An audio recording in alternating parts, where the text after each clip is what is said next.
బహుజన ఆత్మగౌరవానికి తొలి పతాకం సర్దార్ సర్వాయి పాపన్న గౌడ్ అని కొమరం భీం ఆసిఫాబాద్ జిల్లా అదనపు కలెక్టర్ యువరాజ్ మర్మాట్ అన్నారు.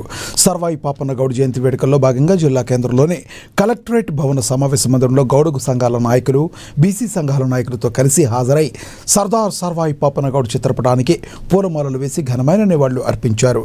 సామాన్య కుటుంబంలో పుట్టి అప్పటి మొఘల్ పాలకుల అరాచకాలను ఎదిరించి గోలుకొండ పాలించిన మహనీయుడు సర్దార్ సర్వాయి పాపన్న గౌడ్ అని తెలిపారు.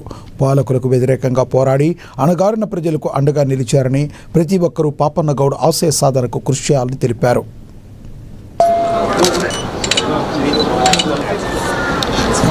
నడిపినటువంటి కూడా మా తెలంగాణ సాంస్కృతిక సారథి పక్షాన స్వాగతం సుస్వాగతం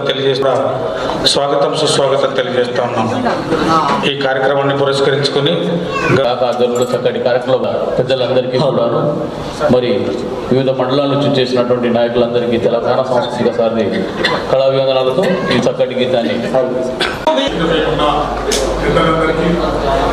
మరి కార్యక్రమానికి చేసిన ప్రతి ఒక్కరికి పేరు పేరున నమస్కారం. ముఖ్యంగా సర్వాయి పాపన్న మన జీవిత చరిత్ర చూసినట్లయితే ఆ రోజులలో అంటే మనకి ఏ రోజు కూడా వారిని పాపన్న గారు డబ్బులు అడగలేదు.